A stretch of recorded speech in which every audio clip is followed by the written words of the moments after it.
தூத்துக்குடியில் புதுமை பெண் விரிவாக்க திட்டத்தை தூத்துக்குடி காமராஜர் கல்லூரியில் நடைபெற்ற விழாவில் முதலமைச்சர் மு.க.ஸ்டாலின் இன்று தொடங்கி வைத்தார். புதுமை பெண் திட்டம் அரசு பள்ளிகளில் படித்துள்ள மாணவிகளுக்கு மட்டுமல்லாமல் அரசு உதவி பெறும் பள்ளிகளில் 6ஆம் வகுப்பு முதல் 12ஆம் வகுப்பு வரை தமிழ் வழியில் பயின்று உயர்கல்வியில் சேரும் மாணவிகளுக்கும் மாதம் 1000 ரூபாய் வழங்கும் வகையில் தற்போது விரிவுபடுத்தப்படுகிறது.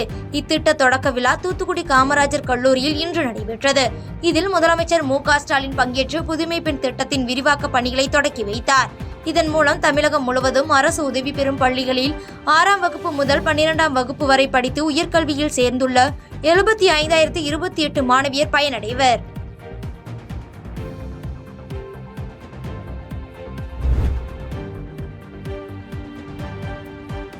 தாராபுரம் அருகே பாத யாத்திரை சென்ற பக்தர்கள் மீது ரெட் டாக்ஸி கார் மோதிய விபத்தில் ஒருவர் உயிரிழந்த சம்பவம் அப்பகுதியில் சோகத்தை ஏற்படுத்தியுள்ளது. திருப்பூர் மாவட்டம் தாராபுரம் அருகே பவானி கூடக்கரையைச் சேர்ந்த பக்தர்கள் பழனி முருகன் கோவில் தைப்பூச திருவிழா நெருங்கும் நிலையில் பாத யாத்திரை சென்றுள்ளனர். அப்போது தாராபுரம் புறவழிச்சாலை வழியாக வரப்பாளையம் என்ற இடத்தில் வந்து கொண்டிருந்த போது பின்புறம் வந்த வாடகை கார் ஒன்று பக்தர்கள் மீது மோதியுள்ளது. இதில் ஈரோடு பவானி கூடக்கரையைச் சேர்ந்த ராமன் என்பவர் சம்பவ இடத்திலேயே உயிரிழந்தார். மேலும் இதில் 5 பேர் காயமடைந்த நிலையில் அவர்கள் தற்போது அரசு மருத்துவமனையில் சிகிச்சை பெற்று வருகின்றனர். இந்த விபத்து குறித்து தாராபுரம் போலீசார் வழக்கு பதிவு செய்து வாடகை கார் ஓட்டுநரிடம் தீவிர விசாரணை நடத்தி வருகின்றனர்.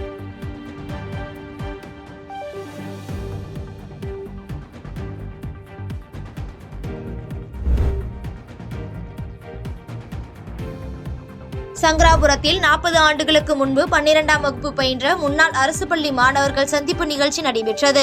கள்ளக்குறிச்சி மாவட்டம் சங்கராபுரம் அரசு மேல்நிலைப் பள்ளியில் 1953, 1954ஆம் கல்வி ஆண்டில் 12ஆம் வகுப்பு பயின்ற மாணவர்கள் சந்திப்பு சங்க விழா நடைபெற்றது. இந்த விழாவில் 40 ஆண்டுகளுக்கு பின்பு தங்கள் குடும்பத்துடன் ஏராளமானோர் பங்கேற்று தங்களின் பள்ளிக்கால அனுபவங்களையும் பகிர்ந்து கொண்டனர். இதனைத் தொடர்ந்து பள்ளி மாணவர்கள் அமர்ந்து உணவு உண்ணக்கூடும் வகையில் பெஞ்ச் உள்ளிட்ட நவீன உணவு கூடம் மற்றும் மாணவர்கள் இருசக்கர வாகனம் நிறுத்துவதற்கு மேற்கூரையுடன் வாகன நிறுத்தம் என 12 லட்சம் மதிப்பில் அமைத்து கொடுத்தனர். மேலும் கேக் வெட்டி ஒருவருக்கொருவர் ஊட்டிக்கொண்டும் தங்களது நினைவுகளை பரிமாறிக்கொண்டும் நினைவு கூறும் வகையில் குழு புகைப்படமும் எடுத்துக் கொண்டனர்.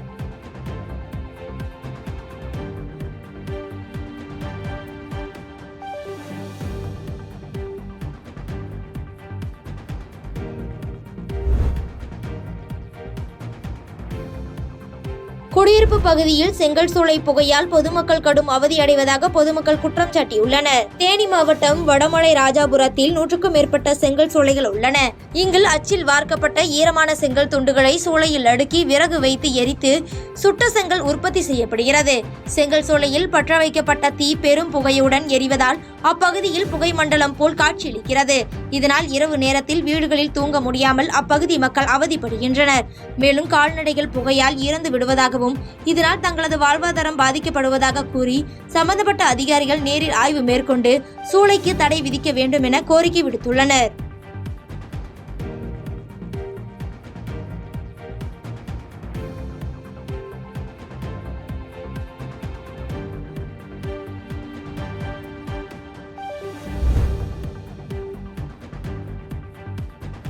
பொங்கல் பண்டிகை நெருங்கி வரும் நிலையில் ஆண்டிப்பட்டி சுற்றுவட்டார பகுதியில் உள்ள குன்னூர், அமச்சியாபுரம் பகுதிகளில் உருட்டு வெள்ளம் தயாரிக்கும் பணியில் தீவிரப்படுத்தியுள்ளனர். தேனி மாவட்டம் ஆண்டிப்பட்டி அருகே உள்ள குன்னூர், அம்மச்சியாபுரம் உள்ளிட்ட பகுதிகளில் 150க்கும் மேற்பட்ட ஏக்கரில் கரும்பு சாகுபடி செய்யப்படுகிறது. இந்நிலையில் பொங்கல் பண்டிகை நெருங்கி வருவதால் விவசாயிகள் அந்த பகுதியிலேயே கொப்பரை வைத்து வெள்ளம் தயாரிக்கும் பணியில் தீவிரமாக ஈடுபட்டுள்ளனர். இப்பகுதியில் கரும்பு விளைச்சல் குறைவால் கடந்த ஆண்டு 42 கிலோ எடை கொண்ட ஒரு மண்டி வெள்ளம் 1300 ரூபாய்க்கு கொள்முதல் செய்யப்பட்ட நிலையில் இந்த ஆண்டு 2400 ரூபாய் வரை கொள்முதல் செய்யப்படுவதால் வெள்ளம் தயாரிக்கும் விவசாயிகள் மிகுந்த மகிழ்ச்சி அடைந்துள்ளனர். என் பேர் சிந்தால் ஒரு வீரம்புத்து நாயக்கர் தோட்டத்தில் வேலை செய்வோம். இந்த ஆலையில் உருட்டு வெள்ளம் தயாரிக்கிறோம். போன வருஷம் கரும்பு அதிகமாக இருந்துச்சு விளைச்சல். அதனால வெள்ளையோட உருட்டு வெள்ளையோட 42 கிலோ 1200 ரூபா தான் இருந்துச்சு. இந்த வருஷம் கரும்பு விளைச்சல் கம்மியாக இருக்குது. அதனால வெள்ளம் 42 கிலோ 2200 ரூபா 300 ரூபா போயிட்டு இருக்கு. இப்போ பொங்கலை முன்னிட்டு கரும்பு ஆலை விளைச்சல் கம்மியாக இருக்கிறதுனால உருண்டை வெள்ளம் அதிகமாக போயிட்டு இருக்கு இந்த வருஷம் பொங்கலை முன்னிட்டு.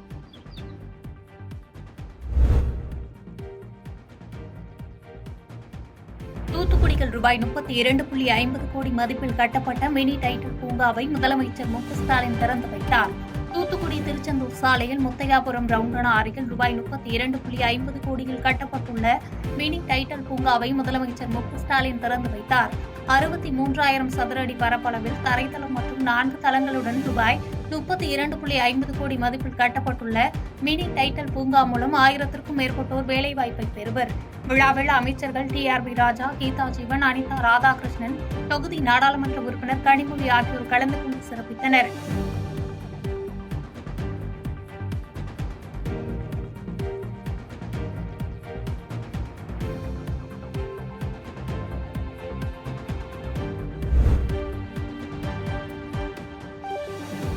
குமரியில் கடல் நடுவே அமைந்துள்ள விவேகானந்தா நினைவு மண்டபம், திருவள்ளுவர் சிலை இடையேயான கண்ணாடி கூண்டு பாலத்தை முதலமைச்சர் திறந்து வைத்தார்.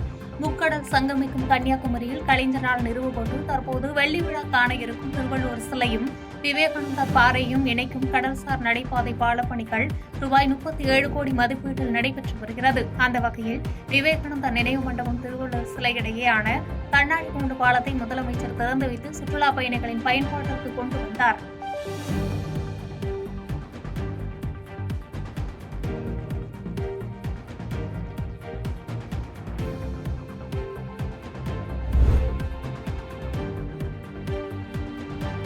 தமிழ்நாடு அரசின் சட்டங்கள் விவசாயிகளை அடிமைப்படுத்தியுள்ளதாக தமிழ்நாடு விவசாயிகள் ஒருங்கிணைப்பு குழு தலைவர் பி.ஆர். பாண்டியன் குற்றம் சாட்டியுள்ளார்.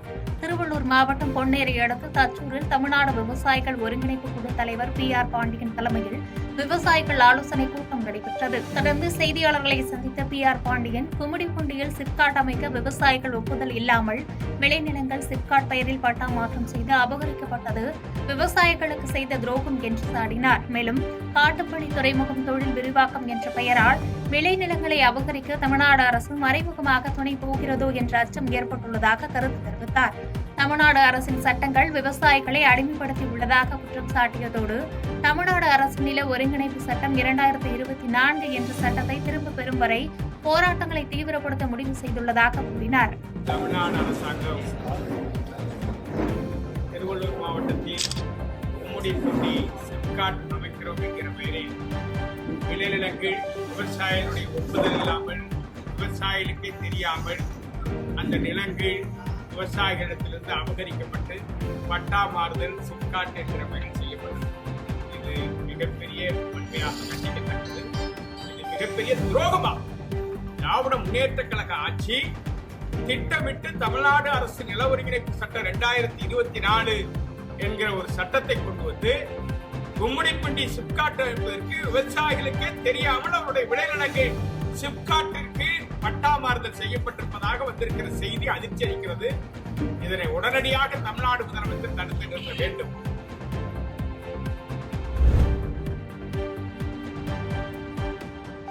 ஜனவரி புத்தாண்டு அன்று பொது இடங்களில் மது கலாச்சார புத்தாண்டு கொண்டாட்டங்களுக்கு தமிழ்நாடு அரசு தடை விதிக்க வேண்டும் என்று இந்து மக்கள் கட்சியின் தலைவர் அர்ஜுன் சம்பத் வலியுறுத்தியுள்ளார். வேலூர் பேரிப்பக்காடி தெருவில் விஸ்வகர்மா சமுதாய கைவினை தொழில்கள் சலுகைகள் குறித்த கூட்டம் இந்து மக்கள் கட்சியின் மாவட்ட தலைவர் அச்சுதன் தலைமையில் நடைபெற்றது.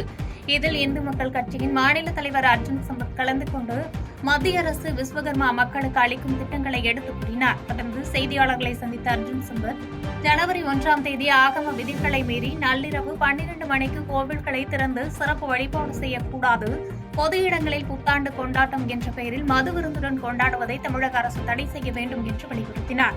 மேலும் சென்னை அண்ணா பல்கலைக்கழக பாலியல் பலாத்காரம் குறித்து அதன் எஃப்ஐஆர் வெளியிட்டு காவல்துறை அதிகாரி மீது உரிய நடவடிக்கை எடுக்க வேண்டும் என்று கேட்டுக் கொண்டார். ஜனவரி 5ஆம் தேதி மதுரையில் பிராமணர் பாதுகாப்பிற்காக சட்டம் இயற்ற சொல்லி உண்ணாவிரதம் நடத்த உள்ளதாக தெரிவித்ததோடு ஜனநாயக முறைப்படி இந்துக்கள் போராட்டம் நடத்தினால் அரசு அனுமதி வழங்குவது கிடையாது என்று குற்றம் சாட்டினார். வருகின்ற ஜனவரி 1 ஆங்கில புத்தாண்டு.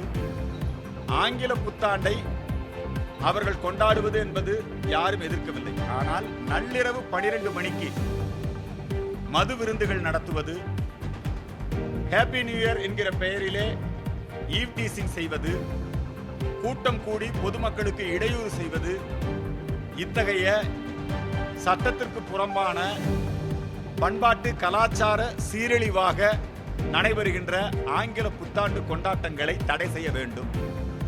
அவங்க சர்ச்சுகளில் பண்ணிக்கிட்டோம், அவங்களுடைய வீடுகளில் பண்ணட்டும், பொது இடங்கள்ல கூட பண்ணட்டும். பொதுமக்களுக்கு இடையூறு பண்ணக்கூடாது. நமக்கு புத்தாண்டு என்பது சித்திரை ஒன்றுதான். சூரியனை மையமாக வைத்து காலத்தை கணித்த சமூகம் தமிழ் சமூகம். நம்முடைய பாரதிய கலாச்சாரத்தின் அடிப்படையிலே நம்ம நாட்டு கேலண்டர் அப்படிங்கிறது உகாதி, அது சந்திரனை மையமாக வைத்து நாம புத்தாண்டு.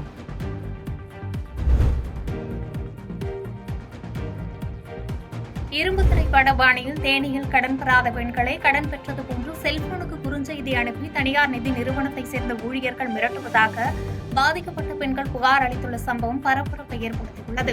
கடந்த 2018ஆம் ஆண்டு சென்னையை சேர்ந்த சமூகநதி என்கிற தனியார் நிதி நிறுவனம் தேனி மாவட்டத்தில் சுமார் 18 குழுக்களை சேர்ந்த 194 பெண்களுக்கு தலா 40,000 வீதம் 77,60,000 ரூபாய் கடனாக கொடுத்துள்ளனர். பிறகு கடன் பெற்ற பெண்கள் வட்டியுடன் 92,65,000 ரூபாய் திருப்பி செலுத்தியுள்ளனர். இந்நிலையில் நிதி நிறுவனத்தை சேர்ந்த ஊழியர்கள் மேலும் கடன் நிலுவை இருப்பதாக கூறி அதை செலுத்த வேண்டும் என அழுத்தம் கொடுப்பதாக கூறப்படுகிறது. இது மட்டுமில்லாமல் இரும்புத்துறை படபாணியில் தேனியில் கடன் பெறாத பெண்களை கடன் பெற்றது போன்று செல்போனுக்கு குறுஞ்செய்தி அனுப்பி தனியார் நிதி நிறுவனத்தை சேர்ந்த ஊழியர்கள் மிரட்டுவதாக கூறப்படுகிறது. பாதிக்கப்பட்ட பெண்கள் சம்பந்தப்பட்ட நிறுவனத்தின் மீது கடும் நடவடிக்கை எடுக்க வேண்டும் என்று வலியுறுத்தி தேனி மாவட்ட காவல் கண்காணிப்பாளரிடம் கடந்த மாதம் புகார் மனுவை அளித்திருந்தனர். இது தொடர்பாக விசாரணை நடத்தப்பட்டு வரும் நிலையில் நிதி நிறுவனத்தை சேர்ந்த ஊழியர்கள் தொடர்ந்து கடன் கேட்டு தொந்தரவு செய்வதாக வேதனை தெரிவிக்கும் பெண்கள் காவல்துறை உரிய நடவடிக்கை எடுத்து தங்களது வாழ்வாதாரத்தை காக்க வேண்டும் என்று கோரிக்கை வைத்துள்ளனர். சென்னையை சேர்ந்த சமூகநதி அப்படின்ற ஒரு நிறுவனம் எங்கள் குழுக்களுக்கு கடன் கொடுக்கறதா எங்களை அப்ரோச் பண்ணாங்க. அப்போ நாங்கள் ஏற்கனவே கவர்மெண்ட் பேங்குகள் எல்லாமே லோன் அப்ரோச் பண்ணி கொடுத்துக்கிட்டு தான் இருந்தோம். வங்கிகளில் கடன் வாங்க முடியாத சூழ்நிலையில் இருக்கக்கூடிய கிராமப்புற பெண்களுக்கு நாங்கள் லோன் வாங்கி அவங்க கேட்டதன் பேரில் நாங்கள் அரேஞ்ச் பண்ணி கொடுத்தோம். அவங்களும் பார்த்தீங்கன்னா எங்கிட்ட எக்ரிமெண்ட் போட்டுக்கிட்டாங்க. ஆனால் எங்களுக்கு எக்ரிமெண்ட் காப்பியெல்லாம் எங்களுக்கு யாருக்குமே அவங்க கையில் கொடுக்கல. அதே மாதிரி அவங்க அந்த எக்ரிமெண்ட் பிரகாரம் நடந்துக்கிறவும் இல்லை. கொரோனா வரைக்கும் பொதுமக்களுக்காக அவங்க கொடுத்த அந்த கடன் தொகையை முறைப்படியே வசூல் பண்ணிட்டாங்க. அந்த வசூல் பண்ண பிறகு கொரோனாவுக்கு பிறகு அவங்களே நேரடியாகவும் வசூல் பண்ணிக்கிட்டாங்க. இப்ப என்ன பண்றாங்க அப்படின்னு பாத்தீங்கன்னா, அந்த வசூல் பண்ண பணத்துக்கு மேல அதிகப்படியான பணத்தை கேட்டு அந்த மக்களை போய் டார்ச்சர் பண்றாங்க. இந்த விஷயத்தையுமே எஸ்பி ஆபீஸ்ல சொன்னாங்க. அதுக்கு எங்களுக்கு தெரியாம போய் அவங்க ஏதோ பதில் சொல்லிட்டு வந்ததா எங்களுக்கு ஒரு தகவல் தான் கிடைச்சிச்சு.